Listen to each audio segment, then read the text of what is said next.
Maddie. I'm Rachel. And this is Maddie and Rachel. For now. We haven't come up with a name yet. We're here today to speak to you about the Word of God. Okay, let's give some backstory, shall we? So, first off, we wanted to start a podcast. We like talking to each other, and the first topic that we kind of realized would be a good thing to talk about is the fact that Maddie grew up very Christian, and I grew up without religion at all. So we were just hanging out one night. She started talking about Jesus. Yeah. You asked me about if I celebrated Easter. Oh, that's where it all started. Yeah. And you started talking about details that I had no idea what you were saying. Mm-hmm. You said a certain word, and I was like, what the fuck is that? And it just kind of spiraled into, oh, there's a lot I could learn.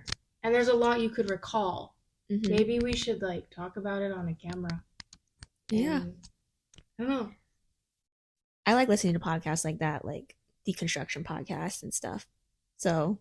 And I think that plus, I think it's kind of cool when someone for the first time is experiencing something that you're very aware of, the world is very aware of. And it's kind of like a cool new perspective. I'm learning this at almost 27 about Jesus and Adam and Eve and all of that stuff. It's just kind of cool. Mm-hmm. Oh, you get to recall stuff, which is nice. And then I get to hear about it.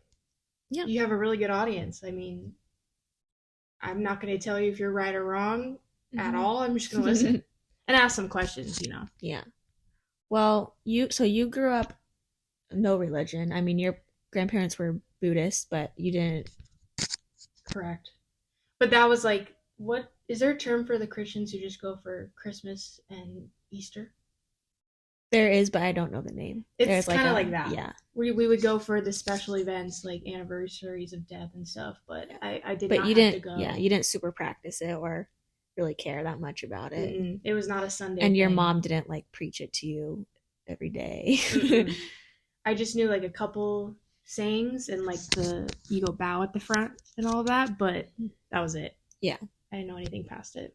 Whereas I was baptized into the Lutheran faith when I was just a month old.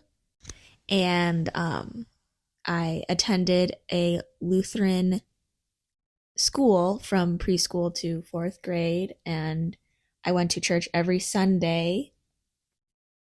Read the Bible. Till I was 18, 19, 20. Yeah. Mm-hmm. I had to go to catechism every Wednesday. We went to Bible school or vacation Bible school, Sunday school. Very, very immersed in the evangelical Lutheran church growing up. So I have since deconstructed. I'm no longer in the faith, but I'm no longer an angry atheist. And so she's calmed down a little bit. Yeah, I've calmed down a little bit. So I'm now curious what I think of the Bible as an adult with her own thoughts, and I'm gonna share it with Rachel. Yes. Before we continue on with the religious side of it, or that being our first topic, that's what it is. It's not going to be everything we talk about because we probably could talk about anything else that we both have in common or don't. But because we knew it'd be a lot to cover, it would be fun to talk about, we figured this would be the first segment. Yeah, or a series. A series, yes. Within a series. Yeah. So this has a name. The series has a name. Yes. Which one's first? Introducing the Gentile and the Apostate. I think it's pretty fitting. Yeah. I didn't know what those words were until a week ago. But they seem fitting. Yeah, a Gentile, kind of an outsider, apostate, someone who has fallen from the faith. Coming together and just talking about religion. Yeah. With that comes disclaimers. We need to give some disclaimers. Yes. I'm not smart. Neither am I. Okay, so who is this podcast for? If you stumbled upon it, I don't think that the main name we have will have anything to do with religion. But say you're searching something about religion, you come across ours.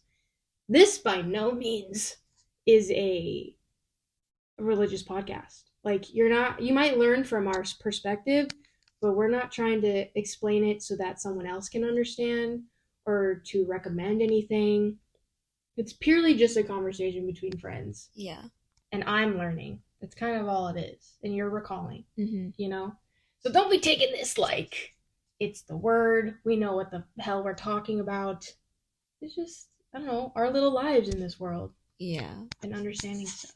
And I will be telling the stories to Rachel from my perspective and how I thought about them growing up in the Evangelical Lutheran Church. Like your church. Yes. Which I've specifically. Yeah, I've since learned that it's just different depending on where you go. Mm-hmm. So if you view it differently, that's okay. Yeah. Yeah. And sure, we're going to have opinions, because at the end of the day, I'm a 26-year-old hearing a story that's however old. It sounds interesting to me. It's brand new. It's kind of just a story because I don't believe in it per se. So I'm going to have questions. It's not going to make sense right away. But it's not a judgment on religion itself, per se, you know? We're not trying to talk trash. We're just hearing a story and having a little opinion about it in the moment, you know? Yeah. If anything, it'll help us help me anyways, and you understand it more and understand people more because of it, why they do the things they do and whatnot. Yeah. And outside of that, it's also like, it's a good exercise for me personally. Like, as you can see, I'm not very well spoken, but I think it's good that this is like something where I could practice that and become more fluid with my speaking and storytelling and research. So it's also an exercise in that way. Mm-hmm. Yeah. And then same. Yeah. I'm also not the greatest speaker, depending on the week. Sometimes I feel like I'm really good with my words, and other weeks it's just terrible. So asking questions at good times, kind of like taking everything in and spitting it back out how I see it, that could be good to learn. It's overall sounds like a great idea, right? And then you get a fun interaction between friends who we'll get into our background and stuff, but who have been friends for a while and we're just trying to understand each other more. I think it's cool. Yeah. I like to disclaim one more thing. As we were saying, we are dumb. I don't know any of this stuff.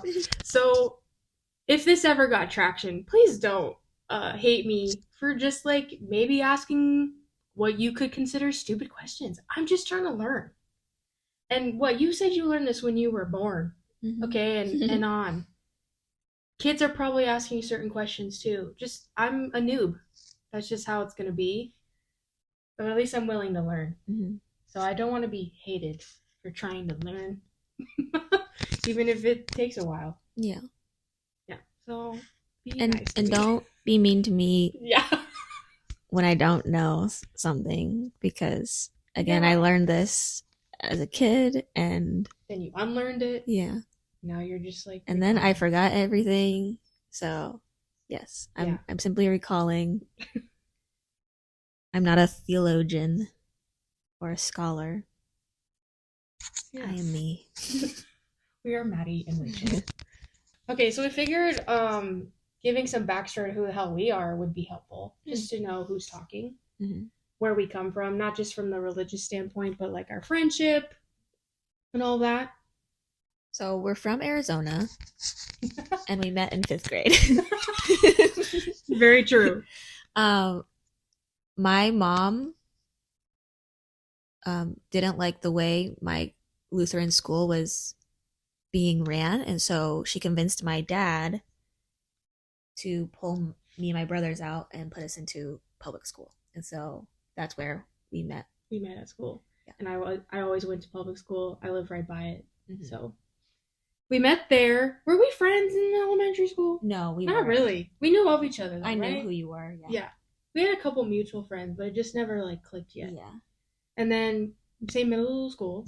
We knew of each other, weren't friends, but I knew your husband, your now husband. Yes. Right.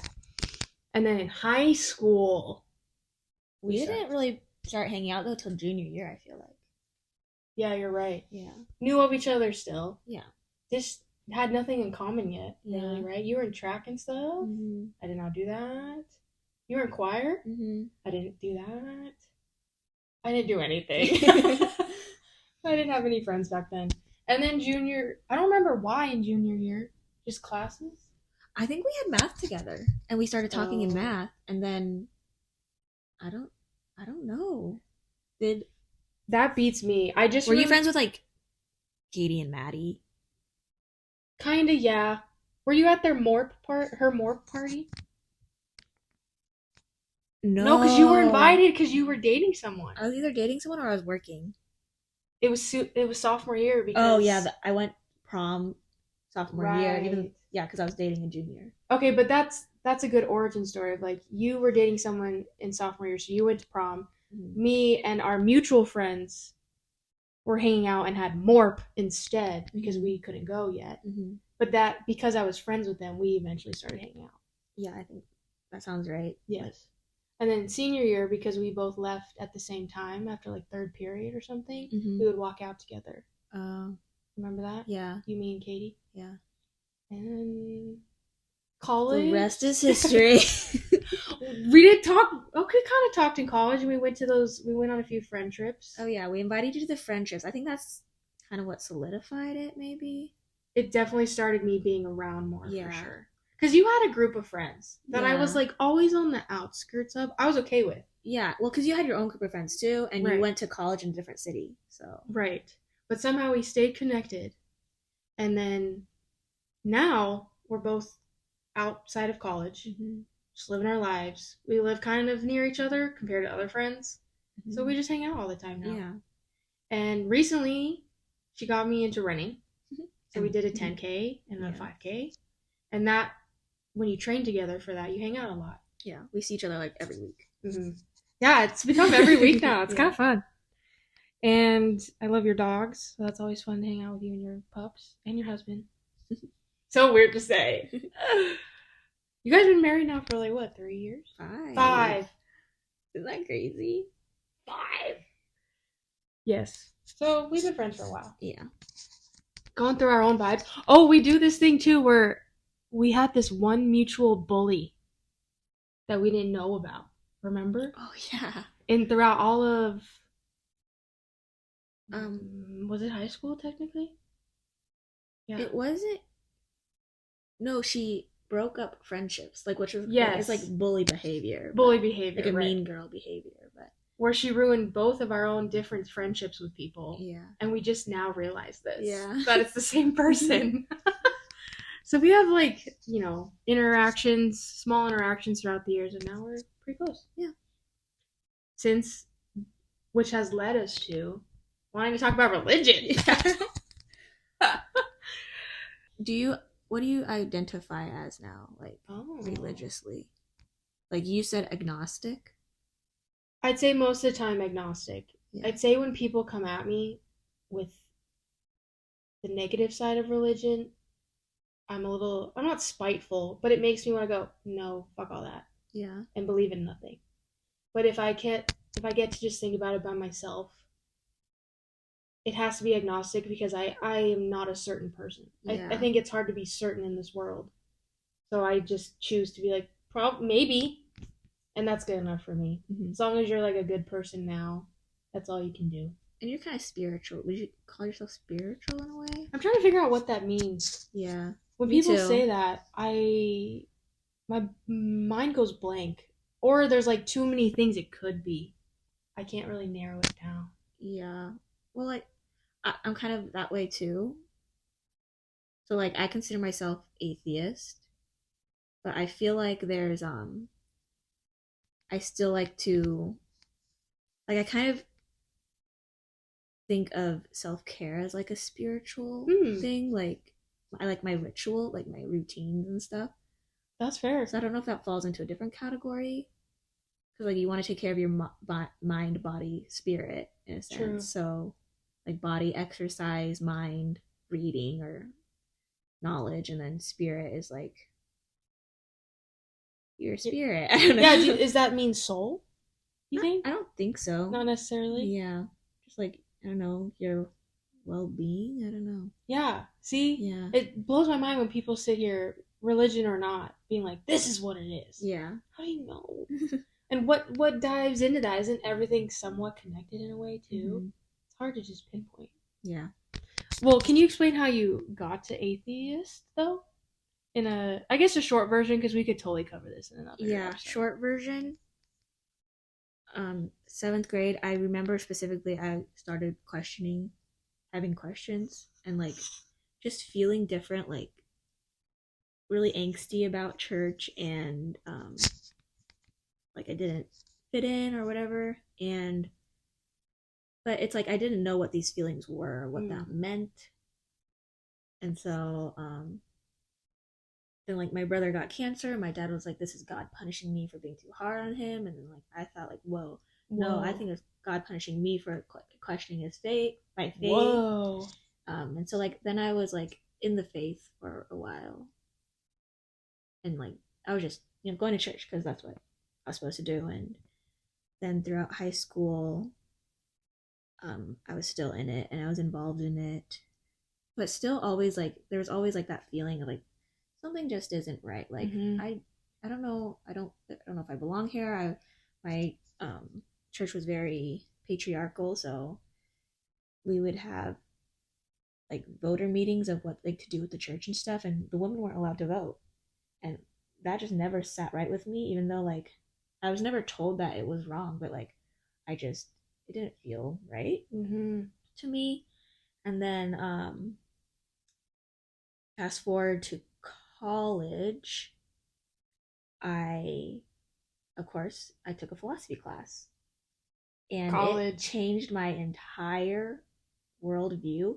Not that it changed, well, yeah, something clicked, and I was like, this is what I've been missing. This is why I've been feeling all these feelings of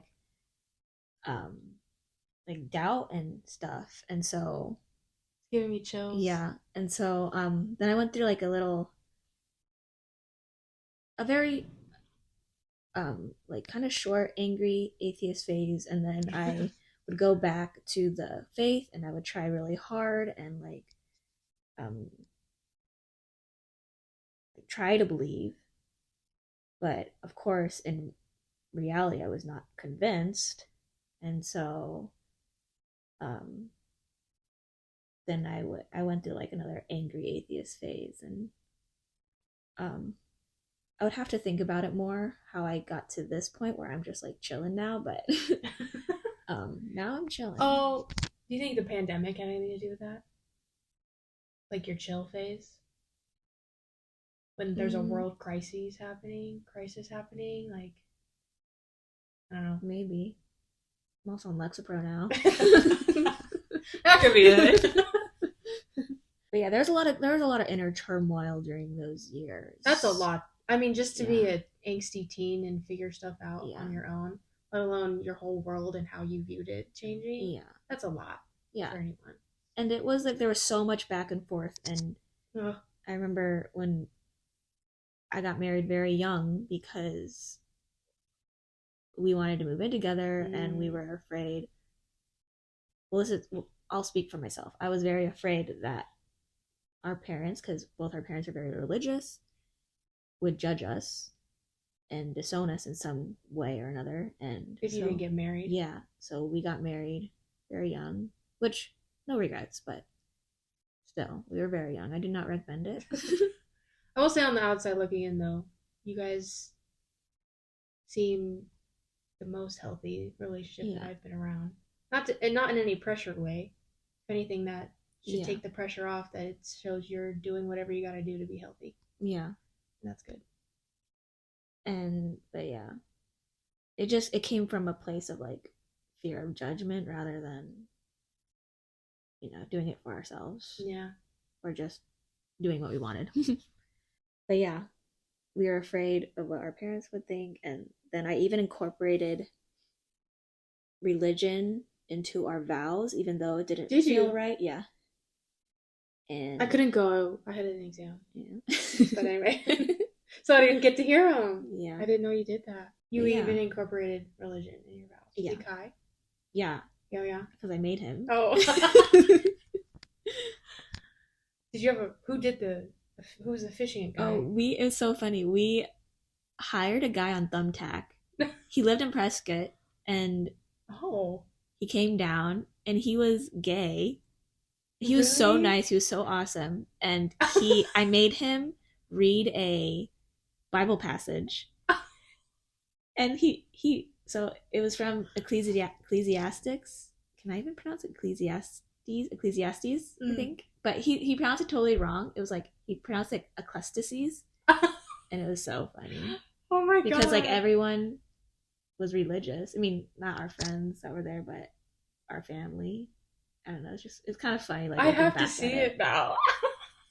I don't know if anyone recorded it. That would suck. No, I would have if I was there. Yeah, I think I'm also just older and like. Amen. Yeah, you just kind of learn to deal with your emotions and your uncertainties. That's so true. Yeah, so true. I feel like the last couple years, things have just zened. Mm-hmm. Doesn't mean the bad stuff went away. No. You just somehow can like handle it better. Yeah. Or you want to. Maybe that's the thing. You have the ability and you want to. Mm-hmm. Like, I used to love being sad when I was younger. I think I did too. Now I don't, you know? No. Can we like cut, you know how people say it, but it's true, like just cut the drama out. It doesn't need to be this like theatrics all the time. Yeah. If anything, there's a beauty in the calm, the gentle and the normal. Yeah. Okay, so let's just go into the semantics. Is that the right word? I literally pulled that out of my ass. I don't know if that's the right word. I don't know. The like agenda of our first series / segment of the apostate and Gentile. The Gentile and the apostate. Okay. So we're gonna have Maddie like makes notes, right? And she's gonna explain to me certain parts of the Bible to go through all the stories. I'm gonna listen, ask questions within. And then not at the end. That'll kind of be the whole segment. But then the following episode, I think it could be fun if I take the time to just write like a very brief summary, like a few sentences of what I've learned in whatever way. If it's lighthearted or serious, whatever. Just to see if I recall it. I don't even know if I'm going to prep for it. Yeah. If anything, it'd just be like off the dome the next time. Be like, you taught me about blah, blah, blah, you know? So we'll see. But I think that's cool just to go over some stories in a chronological order, right? I'm still deciding that because the church has its own calendar in a way where they go through like I feel like I want to say like the life cycle of Jesus. So I might just cover the popular Old Testament stuff. But again, there's so much, so I'm just gonna try to figure out how to do it, how to organize it. Okay, cool. Yeah. I like that. And we'll just explain it for ease at the beginning, but just go over it all. Yes. It'll be fun. Yes. We talked about Genesis 1 through 5, chapters 1 through 5 of Genesis, which is the creation story. And we talk about Adam and Eve and the first ever murder and divine genealogy. And yeah, it was fun. It was fun. It was a lot. It was a lot to take in. Way. Yes, in a good way. Yeah, so we hope you guys enjoy our conversation and be kind. Yeah, hope you enjoy it. Be kind. Please be kind. Okay. We're gonna start with the creation of man, of the universe. Oh, so I titled it "The Genesis of the World and the First Murder Ever." T.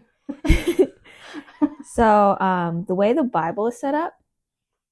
Oh, let me go get my Bible. Oh, she has a Bible. Okay, so the way the Bible is set up, there's multiple books in the Bible. Okay, there's an Old Testament and a New Testament within the one book. Yes, so books inside books. Okay. The first book is Genesis, and the whole book is called Genesis? Yes. Oh. And so the way the books are split up, they're split up into chapters. Okay. Makes so sense. 1, 2, 3, 4, 5, 6, blah, blah. And the chapters are split into verses. So you've heard of like Bible verses. Yeah. So. Oh, when they go like John 3:16 or whatever? Yeah. So that's like one of the most that's like probably the most That's famous why. Bible verses. One of the most famous Bible verses. And so the way you look up a verse, say John 3:16, you go to John, that's in the New Testament. You go to John 3, which is chapter 3, 16, verse 16. But John's its own book? John is its own book. How many books are within one Testament side? So the Old Testament has, I couldn't tell you on the top of my head, but we can count. Oh, damn. So that's a book? Mm-hmm. So Genesis is one book. Are there chapters within that Genesis? Mm-hmm. Oh, damn. Yeah. Okay. So then Exodus is the second book. Wow. And so the chapters start over once you get to the new book. So Genesis 1, 2, 3, 4, 5, 6, blah, blah. Exodus 1, 2, 3, 4, blah, blah, blah. Oh. Who knew? Yeah. So then John's a book, chapter 3, verse 16. Mm-hmm. So what I want to go through today is Genesis chapters 1 through 5. Okay. If we don't, I don't know how long we want this to be, but yeah, we'll just see. I think 1 through 4, I want to get through definitely, but then 5 is kind of like an extra thing. And also we're not going to go through like every chapter. That's a lot. So I'm only going to pick the ones that like I grew up knowing like For really sure. well. And yeah. Okay. Yeah. Okay. Let's do it. Real quick. Hold on. Mm-hmm. Do you want this hair to stick out? Yeah, it's fine. Okay. So I have some pre-discussion questions. Questions? Okay. See like what you already know about anything. Okay. So how do you think the universe was created? Oh.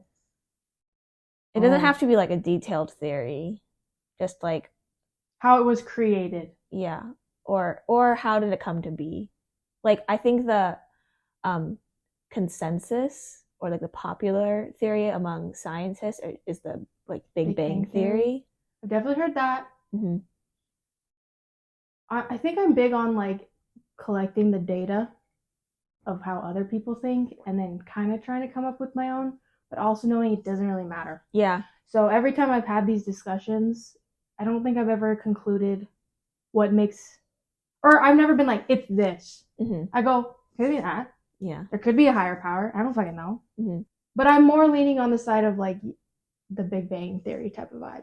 But then I also could believe like some higher power made us and then just kind of like left us. Yeah. Because when we talk about God and all of that, I'm like, where have you been? Mm-hmm. But I don't think he was meant to be there. I think he just created shit and then left it to be, you know? Mm-hmm.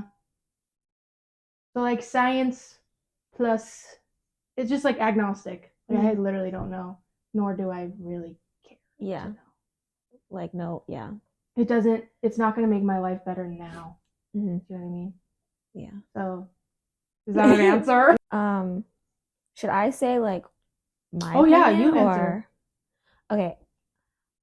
Basically same as you. I'm not like really agnostic about it. I would say I'm atheist. Like I don't really think there was a God that created it, but I'm also like I don't really care. Right? So does that affect how you feel when we die? I feel like they're tied together to some degree. Oh yeah, I don't think anything happens. We can have a deeper discussion about that too. Okay. Well, I low-key reincarnation is interesting. Oh yeah, I love the thought of reincarnation. Yeah, like a soul. Like we're a soul. Yeah. I could talk about it all day. Mm-hmm. Okay, and the next question, what do you know about the creation story, like from Christianity? Do you know anything? Is that the whole Adam and Eve thing? Mm-hmm. Well, yeah. Something about a rib. He gave her. She's from a rib. Something about a snake. Mm-hmm. And Eve like took fruit from a snake. Mm-hmm. There's some tree. Mm-hmm.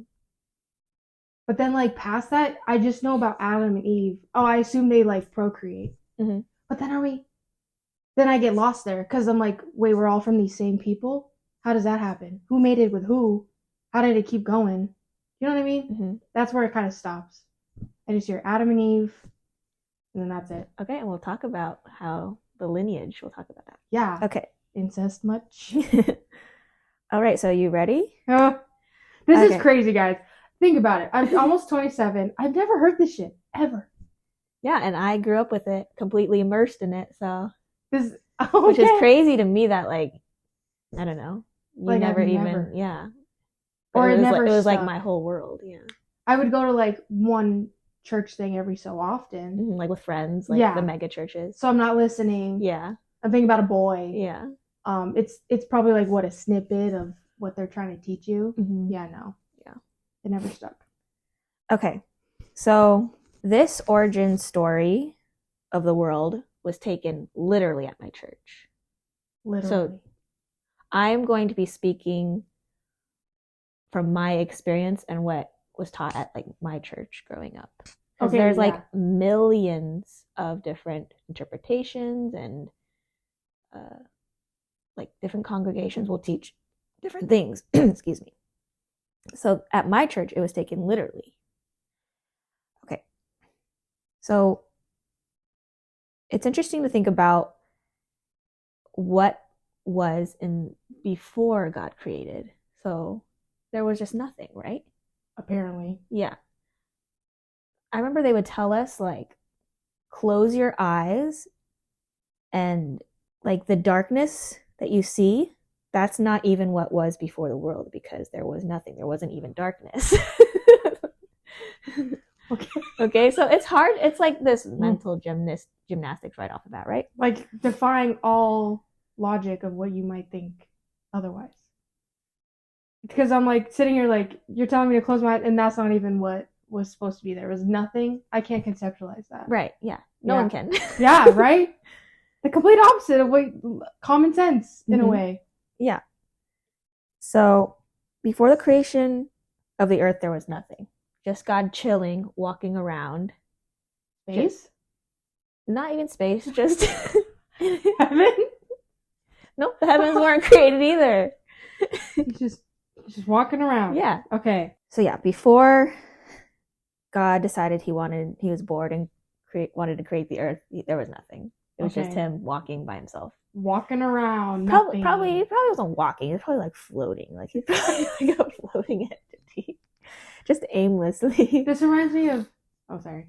Okay. Should I give an example? Yeah. It reminds me of SpongeBob. Mm-hmm. That episode when Squidward's stuck in that like alternate universe thing and going through like just white space. Yeah. That is literally what I'm picturing. It's just like a white space. Yeah. Well, it says chapter 1 verse 2. Now the earth was formless and empty. Darkness was over the surface of the deep, and the Spirit of God was hovering over the waters. Over the deep? Over the waters? So earth was there already? No. Oh. I think the waters were not created yet. I don't know. Whoa, okay. I'm already confused. Yeah, it's confusing. And this is a study Bible, and so they have like footnotes. Oh. Okay. So the first day, he created light and darkness. So nothing really physical yet, just light and darkness. And he separated them, and he named the light day and the darkness night. Okay. Simple. Okay. Second day, he created the sky, and my Bible refers to the creation of the sky as an expanse between waters. I don't know, he didn't create water yet, so...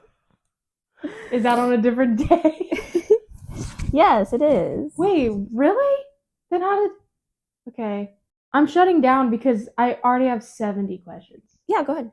Well, of just like, how does that make sense then? If water's not around yet, yeah. How'd you make a sky? Also, do you think it was actually days? Like, did they actually consider it days meaning 24 hours, or they just say days? I think so, because at that point he makes. Okay, well, let me just move on because it kind of comes together. Okay. We'll see. So on the third day, so the second day, he created the sky. Okay. One thing, the whole day. Okay. Yes. It took a long time, you know. Apparently. Third day is when he made the land, the seas, and vegetation. Vegetation? Yeah. And vegetation that specifically produced seeds so that it could He's so smart. Yeah. So when it says the land and the seas, I'm thinking maybe water has always been there. So it was like all water. And then he made the seas by creating land to separate, the different seas. But did he make up the continent shapes just for funsies? I think so. Oh, that's kind of fun. You just go, this is Antarctica. I don't know. But continents change, right? They've changed, yeah. So who knows what they originally were when he created it? He erased it, made a new line. Okay, fourth day was a busy day. Sun, moon, stars, years, and seasons. So because the sun and moon and stars were created, then years and seasons were created because something. He created stars. Yeah. And space. Yeah. Okay. Man, that was a busy day. Because that shit's big. Yeah. Exactly. Okay. Fifth day, I feel like was really fun because birds and sea animals were created. Oh, that's fun. Yeah. So dinosaurs aren't a thing. We're going straight into human-ish territory. Yeah. Oh, okay. I think my church growing up didn't believe in dinosaurs. Wow. But I could be wrong. I don't remember them ever saying that, but I do remember my dad saying that like God just put the dinosaur bones there for funsies. For for us humans to dig them up later. But I also don't know if he was serious, Oh, true. But anyway. Who knows back in the day. Okay, sixth day, land animals and man were created. Whoa. And we're gonna go more in detail. Okay. The man, creation of man. And on the seventh day, God was tired and he was done. So he rested. He didn't do anything that day? Nope. He rested because he was done and he was like, this is great. Everything's good. So I'm resting. So you're telling me he made the very basics. Does it go into detail about what those mammals were? What the sea animals were? Really? So you don't know the species yet? It's just like he doodled one and he's like, boom. Yeah. Let's do a whale. Yeah, I think let's do a man-eating whale. Yeah. Huh. Or maybe because evolution is a thing, right? True. He started with one. Yeah. Or several amoebas. Oh. I don't know. Did he make bugs? They don't talk about bugs. It's cruel that he made them. Mosquitoes kill people. Yeah, that's true. I guess bugs could be land animals. They are. Yeah. You're right. Yeah. So, but on the seventh day he rested and he established that day as holy because he saw that his creation was good and everything was good, and that day was going to be the seventh day of the week was going to be for resting. Okay, so that's just him being like, I feel accomplished. Yeah. He was proud of himself. Job. He was proud of himself. I earned this day. Yeah. And he's just like, I'm chilling. Okay. Yeah. He's a self-care king. Genesis 2. Oh, okay. This is the second book or second chapter? Second chapter. Chapter. Okay. The first man and woman. Ooh. Adam and Eve. Duh. Right. Okay. So God made Adam first. And a quote from the Bible, the Lord God formed the man from the dust of the ground and breathed into his nostrils the breath of life, and the man became a living being. So he basically was doing an art project, forming him from dust, the ground, the watching dirt. Him grow. He's just atom by atom. Wow. So Adam lived in a garden called Eden. Oh, Garden of Eden. Okay. And God made all kinds of trees and food that just grew and Adam could eat. He didn't have to work for it. It was the perfect place. Okay? And there was also the tree of life and the tree of knowledge of good and evil. A tree?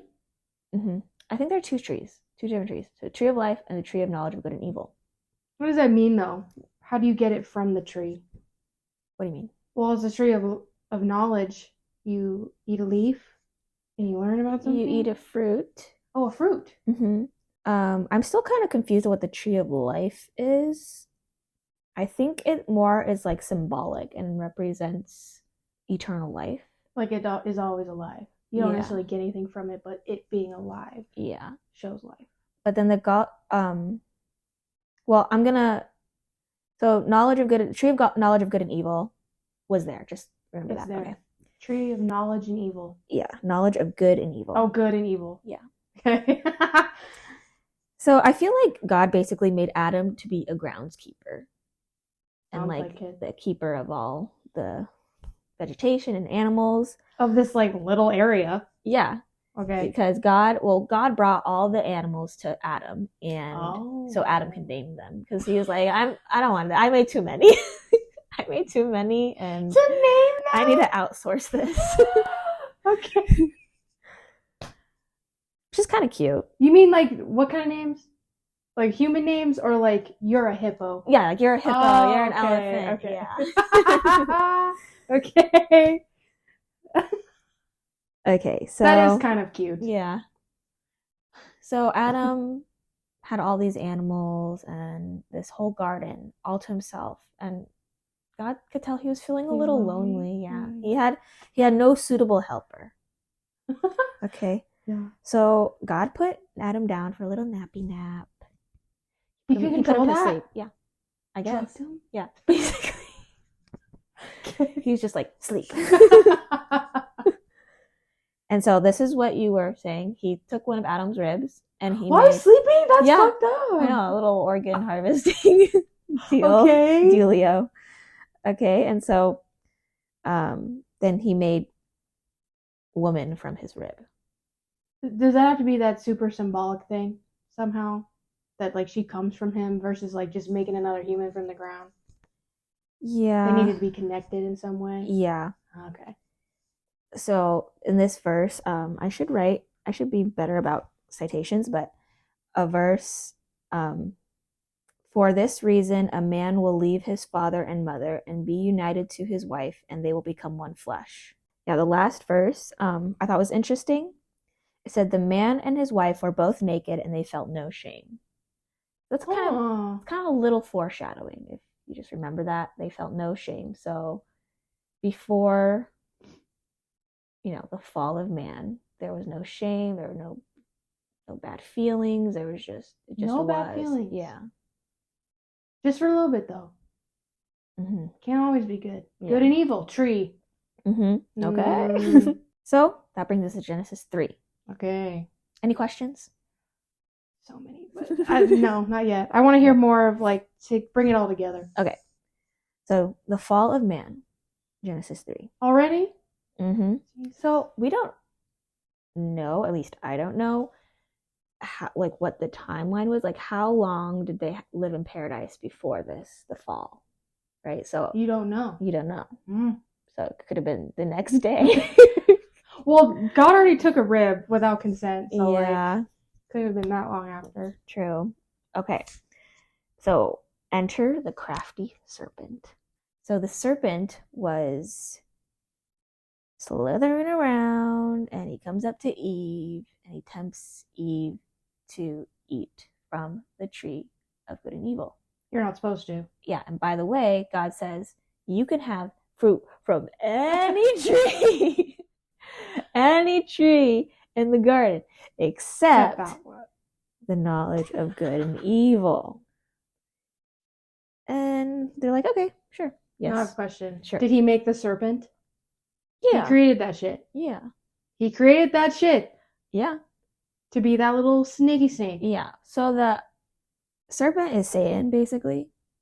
And so he created Satan. And there's a theory that, I don't know if it's a theory or if it's like a Bible fact, that Satan is a fallen angel. Right. Oh, yeah. So basically the theory is that Satan is a fallen angel. So he started out as one of God's, minions. I don't know. Okay, but that doesn't make sense though. If the snake is him, Because there aren't angels in heaven and shit yet, right? Or did he create that on one of those days? He created them when he created the heavens, I think. When did you say which day was the heavens? On the fourth day, when he was like really productive. I know that he did create them. Okay, so if he did, then that makes more sense. Yeah. Okay, and then he fell and turned into a snake. Well, he's just taking on a form of a snake. Yeah, shape-shifting, if you will. Yes. So basically, the serpent tempts Eve to eat the forbidden fruit. He offers it to her, and she was like, okay. Did put up a fight? Yeah. And then she gave some to Adam, and they both ate it. And right when they ate it, they instantly felt shame that they were naked. They instantly became aware that they were naked. Before, they were not aware of their nakedness. And now, genitalia. So, instant shame. They feel it. Wow. Okay. So now things are getting interesting. And God's reaction here is interesting. Oh, yeah, he finds out. Yeah. But it's also, he's God, so he knows everything. So he knows it happened. He knew it was going to happen. And he knew it was going to happen. Okay. Or did he? I don't know. Because they had free will, right? Oh, so what I think is kind of cute is that once they realized they were naked, they felt ashamed, so they wanted to cover up, right? So they took fig leaves and sewed them together and made little outfits. That's why at every Halloween party, it's the fig leaves. Yeah. But it's like cute, right? I mean, yeah. I think it's cute. It's like I'd say that's one of the more innocent costumes you could do. Yeah. And so then Adam and Eve heard God walking about, and they hid from him. Because they didn't want to tell him. Yeah, they were scared. And so God was like, where are you? And then they came out, were like, sorry, we hid from you because we were scared. At least they're honest. Yeah. Well, they're like, we were scared, and we felt shame that we were naked. And then God was like, whoa. Who told you were naked? Who told you that? And then God said, who told you that you were naked? Have you eaten from the tree that I commanded you not to eat from? Oh. And then this is kind of an important part, because Adam blames Eve. And he says, the woman you put me here with, she gave me some fruit from the tree and I ate it. Okay. That's rude AF. Yeah, he just sells her out.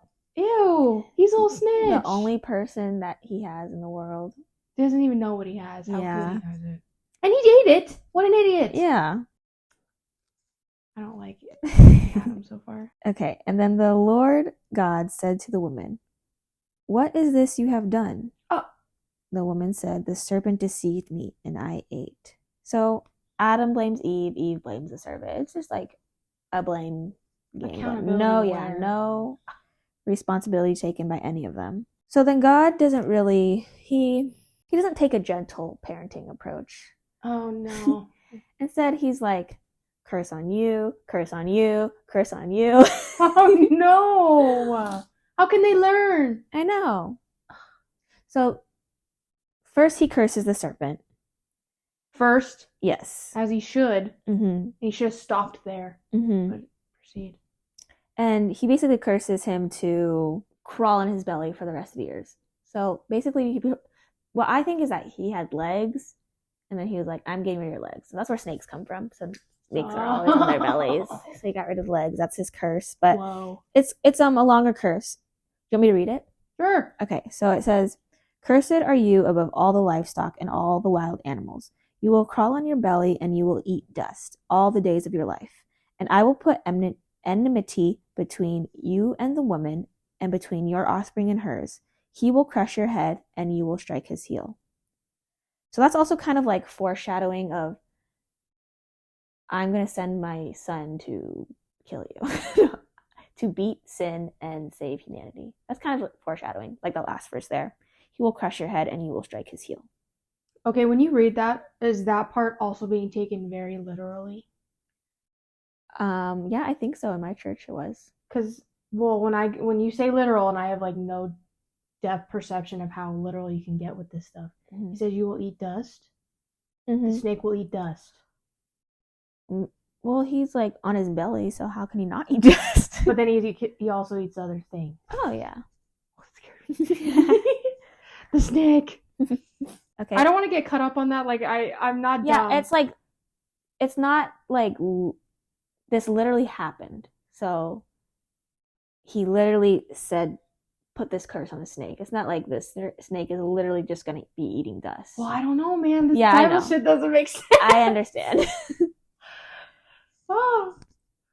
Okay, and to the woman he said, "I will greatly increase your pains in childbearing. That's so mean. With pain, you will give birth to children. Your desire will be for your husband, and he will rule over you." That's fucked up. No wonder. That's all putting shit in perspective right now. Yeah. Dude, that's why we're in so much pain. And in childbearing and stuff. The people are, oh no, everything's clicking right now. And what was the second part about worshiping your husband? Your desire will be for your husband, and he will rule over you. Rule over you? Yeah. Oh my God. I'm trying to see. So patriarchy is a curse? Yeah. Well, yeah. Let's see. In the notes it says, her judgment fell on what was most uniquely hers as a woman and as a suitable helper for her husband. Wow. She's upset about it too. Okay, and then Adam's curse. Yeah, what did this dude get? Let's see. Because you listened to your wife and ate from the tree about which I commanded you, you must not eat it. Cursed is the ground because of you. Through painful toil you will eat of it all the days of your life. It will produce thorns and thistles for you, and you will eat the plants of the field. By the sweat of your brow you will eat your food until you return to the ground, since from it you were taken. For dust you are, and to dust you will return. What the hell does that mean? So basically he has to like work in the... Just be a dude? Just work in the fields. As if he wasn't... Okay, so before he was just getting plentiful food, and now God's like, no, you need to figure it out now. So that is why we as this community and the world have to grow our own food. That wasn't going to happen. If all of this didn't happen, we would have just gotten food. Yeah, probably. Okay.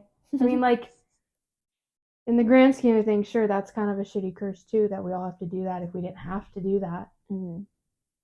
But that punishes everybody. Yeah. So that's the curse on humanity, basically, I would say. I don't know. Part of me sees the inequity there somehow. Like, Eve's is just on her, and the man will never understand the pain that she goes through. So not only are you giving her a life of, like, pain, but life of suffering alone, because they just won't understand. But then his curse was just, like, kind of over everybody. It wasn't just him. Yeah. So we can all relate to him in having to make food. Which gives you a relatability that she'll never get. I don't know. That's fucking... That makes me feel salty. Oh, also this says, as a sign of grace in the midst of judgment, the human race would continue. Okay. So, God was like, okay, but you can keep procreating. Yeah, so that Eve can feel pain. Okay, and this is also weird. In pertaining to Eve's curse, when it says your desire will be for your husband and he will rule over you, her sexual attraction for the man and his headship over her will become intimate aspects of her life in which she experiences trouble and anguish rather than unalloyed joy and blessing. Oh my God. That is literally outlining that a woman needs to always be submissive to her husband, and she's going to have to deal with his stupidity for the rest of her life. That's why it brings her anguish and stress and stuff and can't feel joy. That's on purpose? Yeah, it's her curse for eating the fruit. That makes so much sense why so many marriages are like that. And they just deal with how men having to deal with being submissive to the man. That's insane. Oh, no. Okay, I'll try to not... I'll reel in the judgment for now. But yeah, very interesting. Wow. So then, after cursing them, God made them new clothes because the fig leaves were flimsy. So he was like, I'm going to make some clothes for you out of animal skin. So it's more durable. And so became leather. Oh, yeah, probably, yeah. Didn't think about it that way. So then God, he banished them from the garden. He's like... On top of it all? Yeah. He banished them out of the garden to, I don't know what place. I guess the animals go with him. They're his animals. He named them. Oh.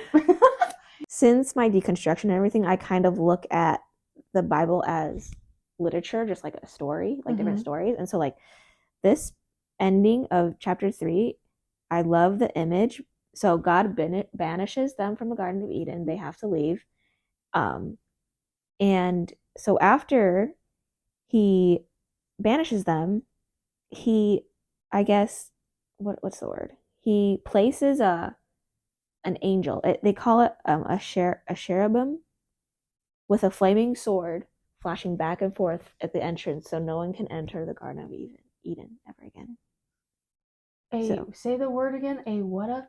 A cherubim. A cherubim. It's like Did they shorten that to cherub? You know, little cherub dudes with the wings. Oh yeah, I think so. Well, it's probably like a different version. So like evolved version. Cherubim, the Hebrew plural form of cherub. Oh shit! These celestial beings carry out various purposes and functions at God's direction. They are described as having composite forms similar to the statues of winged human-headed bulls or lions that stood guard at the entrances or to palaces and temples in ancient Mesopotamia. So they're angels. They're like the original minion. Yeah, they're God's angels. But I just like the imagery of that, just like a sword. Yeah, just like this. Flashing back and forth to guard the way to the tree of life. That's inside the garden. Mm-hmm. So is that other tree. Yes. And so it's kind of coming back to me now. So like the tree of life, I think, symbolizes God's like everlasting life with him. Eternal life with him. So that makes more sense now. Okay, question. Where's this tree? In the center of Eden. But like, where's Eden on this earth? Somewhere in the Middle East. Oh, really? It's a place? Yeah. Is there an actual tree? No, not anymore. Not anymore. I don't know. But people like, I don't know, like theologists, I think, have a guess of where it was at. So. Well, how can it not be there anymore? Because it's old as fuck. But like eternal. I mean, it doesn't match the science of the world. Yeah. A tree must die, but in that book, you're telling me it's the tree of life. It shouldn't die. It's eternal. Yeah. So it should theoretically be here. Mm-hmm. Wow. If you take it literally. Oh, that's right. Yeah. This is more literal. How your church took it versus some places are just like, it's the tree of life symbol. Yeah. Man, this does not make sense. Okay. Genesis chapter 4, the first ever murder. I just see the first murder ever. Okay, so they're banished. Adam and Eve are banished. They're banished. They're making a life for themselves elsewhere. Okay. So. Are they still buddy? Yeah, they're still together. Who else are they gonna procreate You're with? right, but I would be pissed if I was her. So they get busy. And they have Cain. Their son Cain. You know how I know what Cain is? It's from the show Supernatural. The son of Cain, or Cain's the son, or something like that. They talk about him. Mm-hmm. I don't remember the actor in the show, but I remember that name. Oh. Yeah. So, do you know anything about the first murder? Literally anything I probably know about this storybook, aka the Bible, is from Supernatural. Oh. I've never watched Supernatural. It's probably not accurate, but they do talk about Cain. No, I don't know anything about murder. Okay. So, they had Cain. Mm-hmm. Then who the fuck? Is Jesus not around yet? He's not there. No. Oh, that's way later? Way later. Oh, he just was the Immaculate Conception guy. That doesn't mean that was like first. Right. Oh, my bad. And we'll go through that my too. bad. I feel so stupid if this ever got somewhere, people are just like, what the fuck is wrong with her? She doesn't know anything. I don't, though. There's no chronological order when people are just shouting that random shit at you in the moment. But now that you're putting in a timeline, yeah, it kind of makes sense that that's way later. Okay. Cain's the first son. Yeah. There. Their second son is Abel. Oh. Okay. Ringing some bells. I think it's a blonde guy in that show, yeah. Oh. So Cain worked in the field, so like with crops. Okay. And Abel worked with livestock. Okay. And so God, or they each brought an offering to God. Cain brought vegetables. Okay. Which makes sense because he worked with the vegetables. And Cain brought an animal to sacrifice, which makes sense because he worked with livestock. So each brought an offering to God, and God doesn't like Cain's offering. Really? It was a little lackluster. But he worked with the vegetables, so what else was he gonna do? Exactly. But anyway, and then Abel brought an animal, and God liked it, and so Cain got really jealous. Makes sense. Yeah. This is ringing a bell. There's a rivalry, huh?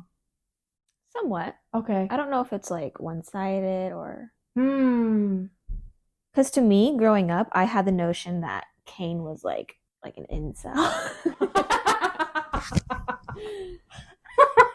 Or he was just like, kind of dirty and pre-God not liking the gift or after God not liking the gift? I mean, the story that I made up in my head as a kid, Cain was just the problem child. Oh. And then Abel was like the perfect child. He's the baby. Yeah. And so God saw that Cain was jealous, and he was like, why are you angry? Why is your face downcast? If you do what is right, will you not be accepted? But if you do not do what is right, sin is crouching at your door. It desires to have you, but you must master it. What do you mean, what is right? He did what was right. He brought the gift. Yeah. Just because God didn't like the gift? Dude, this is so traumatic for these children. Yeah. But I do think that this is like a story of jealousy, maybe, and how you shouldn't be jealous. But God made him jealous. God basically says, why are you jealous? Or why are you mad? You shouldn't be mad. Gaslight much? Yeah. So anyway, so Cain was like, fuck this. Abel, come to the fields with me. And he kills Abel. Damn. Yeah. So he kills him, and then God said to Cain, where's your brother? Where's your brother? Haven't seen him in a while. And then Cain gives him attitude and is like, am I my brother's keeper? And then the Lord said, what have you done? Listen, your brother's blood cries out to me from the ground. Now you are under a curse and driven from the ground, which opened its mouth to receive your brother's blood from your hand. When you work the ground, it will no longer yield its crops to you. For you, you will be a restless wanderer on the earth. So he didn't kill him. He was like cursed. You like if he tries to grow a crop, it will come out bad, kind of thing. Yeah. The one thing he knew how to do. Yeah. And now he has to just wander, but he didn't kill him. So it's not like an eye for eye type thing. But he does curse him. He loves them curses. Yeah. How did he kill Abel? What with what? I don't know. They don't say that? No, it just says, and while they were in the field, Cain attacked his brother Abel and killed him. Okay, I watched too much true crime for that to be okay. You have to know what the murder weapon was. Wow. No details of that, huh? Just out in that field. Yeah. This is all blowing my mind. You literally have no idea. Like, it makes sense why all of these things are so prominent. Even today. Like, the gaslighting thing. And the jealousy thing. And the parents making the kids jealous. Like, why would he not be jealous? If you have your brother right there, be like, good job. And then you're like, yeah, I don't like your gift. Why would he not get jealous? Yeah. And you didn't teach him not to kill, apparently. Or did you? And he's like, but I'm going to do it anyways. Well, I don't know. Was the 10 Commandments thing along later? Yeah, it was later. Okay. We'll get to that. It's a good story. So God basically banishes him, or what's interesting, he doesn't banish him per se, but Cain was like, I gotta get out of here because my parents are gonna kill me. Like literally. Wherever they landed, right? Outside of Eden. Right. Mm-hmm. But God was still watching him? Mm-hmm. And God was like, no. Even though I cursed you, your parents won't kill you because I'll put this mark on you. The mark of Cain. Is that a thing? It is in that show? Oh. Yeah, he put a mark on Cain. So to let people know, do not kill this man. Even though he killed Abel, just leave him alone. So God didn't believe in the death penalty between humans? I guess not. Not now. Well, yeah. God, there was a lot of killing. Yeah, I was going to say later. This is just the first one. He didn't know what he was doing. But he shows mercy to Cain in that way. Yeah, I literally just thought it was like an X on his head. Is that a different thing? I don't know. I'm not Catholic, but I wasn't raised Catholic, so I'm not really sure what that means. But okay. Then Cain basically wanders off, and then he establishes his own town or city. And he has, because he has a wife. This whole time? Yeah, I guess. Where'd she come from? I don't know. She's the first time she's mentioned is here at the end of 4. Cain lay with his wife, and she became pregnant and gave birth to Enoch. Cain was then building a city, and he named it after his son Enoch, which is cute. That's cute, but where did she come from? Who birthed her? Probably Adam and Eve. They're definitely they can brother keep and sister. Making more? Yeah. Yeah. Okay, that's just normal. Yeah, it's normal back then. In the beginning of Earth, how else are you going to procreate? Well, in the now, that's bad. How was that not bad then? It was just like too pure back then to be bad. Yeah. And now it's happened too much. So then Enoch. This is where the lineage lists start happening, because chapter 5 is the genealogy from Adam to Noah. So just going back to Cain, so he has Enoch, and then it just goes down their lineage. Okay. And then there's eventually this guy named Lamech. So he's a descendant from Cain. Okay. And I just thought this was interesting. I don't know if it's like relevant or not, but he basically, Lamech, kind of to me represents the generational trauma of Cain. That's a good word for it. Because he is messed up. So he has 2 wives. So this is the first instance of polygamy in the Bible. Polygamy is not holy to God. Like, it should be monogamy, I think. So that's what I interpreted as like the curse of Cain. Like his line is just messed up, you know. Yeah. So Lamech also confesses here to his wives that he killed a man just for hurting him. So he killed him. In self-defense?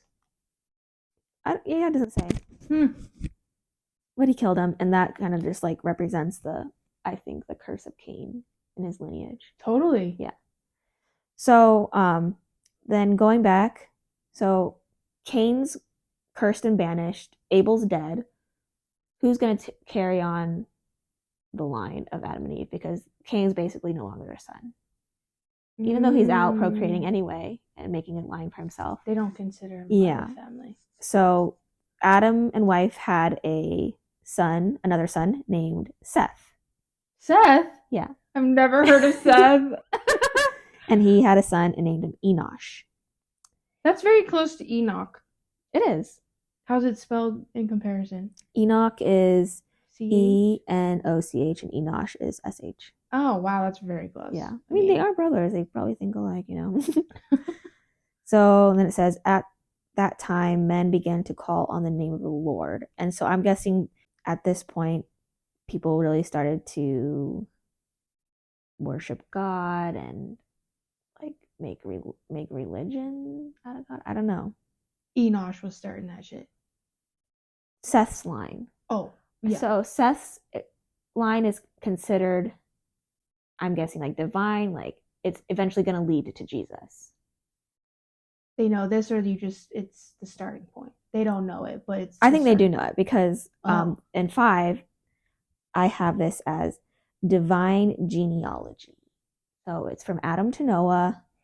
And why I wanted to go over this, I remember when I was younger, I thought this part was so boring because it's just listing this person had this person and they lived to be this many years old and blah, blah, blah. And it just goes down the genealogy. But it's actually kind of interesting because here they have that these people lived for hundreds of years. Like all the generations.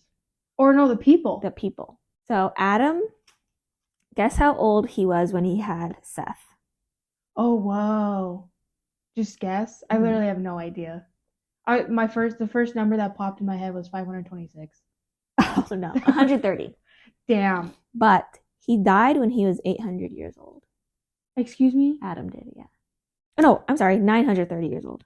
Was that affected by when he got his curse from God in the first part? Like, would he have lived longer if they stayed in that? I think he would have lived forever. Forever. Mm-hmm. Eternal. Mm-hmm. Oh, but because they had to become like humans in a way and live on their own. 930 years? But like, I guess like there was weren't diseases yet. Oh. They had to live a long time because they needed to like procreate and make a lot of people. Things were simpler back then. Yeah. But then basically that goes on and on. So then it says Seth lived 405 years when he became a father, and then he died at 912. Then Enosh, his son, lived 90 years when he became the father of Kenan. And after he became the father of Kenan, Enosh lived 115 years and had other sons and daughters, and he died at 905. And then, so that whole chapter is that. And then it ends with Noah, which Noah is an important character for next time. Okay? Ark. Yes. Noah was 500 years old, and when he became the father of Shem, Ham, and Japheth. And that's where we will end with the stories. Yeah, we need to. My brain is going to explode. Mm-hmm. I feel like that was good for next time. How long did it take you to like write all that down? Not very long. I mean, because it's just recalling it. Yeah, and I get distracted a lot, so I just kind of like worked on it a little bit every day. But I feel like now that I feel like I want to do more research now, though. Mm-hmm. Like I'll get better at it, but yeah, I like the takeaways of like what we can do to better it for next time. Yeah, but that was good. Like breaking it down by chapters, and that helps me understand it more too. Did not know that was a thing, all the different books and stuff. That was good. It is a lot of info though, and I see why like how long does it take you when you're younger to learn all of this? I mean it's just fed to you every day, every Sunday, and then you do your own research theoretically of like reading the Bible on your own. Yeah, to learn all of that. It's because it's a lot. And not only when you're explaining it is it a lot to take in, like it breeds so many questions that don't feel answered to me. I feel a little lost. I feel like even if you were to tell me the whole story up until present day, I'm going to feel really lost. And I think I have to learn to be okay with not knowing everything. Because theoretically, you're just giving me a summary, right, of what you know. But then, like you said, every other place doing their own interpretation where theirs could answer some questions, but then it contradicts something you've learned. That's a lot. So I'm going to have to become okay with being left hanging a lot of the time, which is not my fave. As someone who likes to collect data to understand stuff more just for my own brain, this is lacking for me in a way. Do you know what I mean? Yeah, you just gotta have to compartmentalize stuff. You gotta do that until next time. But yeah, wow. Wow. So it's interesting because like this was taught to me from day one, like ever since I was born, just like as the truth, as like this is how the world was created, and Your only truth. yeah, there's no evolution. Like God already had all the animals, and I don't know, it's just crazy. It's so crazy. Yeah. That has never filled my brain, and I grew up not really having a structure like that. But learning just through my own life the different ways you can think about the beginning of time. Yeah. And then you had to learn them later too. When were you first exposed to not this? I mean, growing up, like you're exposed to it anywhere, just like with in school. Yeah, or neighborhood kids. But or even like on TV, but it's like the way they combat that, they're just like, oh, that's not real. Like God is what is true, and yeah. Stay in your lane. Yeah. This is the real. Yeah. Where mine was like the opposite. She just like, my mom let me just think anything I wanted. Mm-hmm. And I got the same influences of people who would say the religious stuff, who didn't have any kind of religion background either, just filling me in. Mm-hmm. And I didn't really need to make sense of anything back then. It didn't really matter. Mm-hmm. I didn't feel damned or anything. I was just a kid. Yeah. So the do you get Christian guilt? I know Catholic guilt is a thing. Not anymore, really. Did you as a kid is where I was going. Oh, yeah. Yeah? Even like young? Yeah. Whoa. I think it's where like a lot of my anxiety comes from. Even as a kid? Yeah. That makes me sad. that you had to worry about that stuff. It was guilt, but it was also like just a lot of fear too. Fear. Yeah. Whoa, you know, that's weird though, because I had my own fears that I manifested that weren't brought on to me other than like the world itself. So I was scared of my father. Oh. I forgot. My dad. That's like real fear. Real like, fear. Yeah, because he was crazy. He was crazy. And then I mean, like, not as in like, not that my fear wasn't valid, but correct. Just like, yeah. But it was like physical, actually could happen right now fear from my own dad. Yeah. And then mom would watch crime shows, so I got fear of burglars and murderers and stuff. Mm-hmm. And that manifested my fight or flight mode all of the time. Mm-hmm. Too. So we both grew up with fear, just very different places it came from. Mm-hmm. Did you have any of the fears that I'm talking about? Like the world, bad people? I'm trying to think. Not really. Not until I got older and like lived in real world. That's so interesting. Because mine's dwindled now a little bit. Well, because I remember I would have not bad dreams. Like, I mean, I had bad dreams as a kid, but like also I would have bad thoughts growing up, I would call them, where I would just scare myself so much while I was falling asleep. And it was always like about like mummies or my dad dying. And whoa. Yeah. That were reoccurring? Yeah. And I'd have to go get my parents to sleep with me because I was scared. So I don't know. That might just be like a little kid thing, not like. Could it be? Because I had the same. Yeah. So yeah, maybe that is a thing just for kids. Different topics though of what you're fearful of. But there was just like some stuff that was taught, because I went to a Christian Lutheran school from preschool to 4th grade. And so like I didn't get taught any real science, and because they believed that the earth was only 10,000 years old at most, and so that I really believed that. And so when we went to public school, I remember, well, what was interesting, I don't know, do you know who? Yes. Okay, we went to preschool together. Oh, really? At the Lutheran preschool. Oh. And I remembered him because in 5th grade, he was in my class. And so one time we were working on something together, and I was asking him, how old do you think the earth is? And he said like, I don't know, like millions of years old or something. And I was like, what? Really? He went to Lutheran school though. Like, why do you think that? So like, I thought like, I don't know. I just thought we were right, you know? Mm-hmm. And I was like, oh, he's not he's not Lutheran. Like, whoa. Yeah. Did that start your journey of questioning it, or just No, like interesting it? Yeah, I would say 7th grade is when I started. So, okay, what are we going to cover next time? So next time is going to be the story of the flood. Oh, there's a big boat. Mm-hmm. Okay.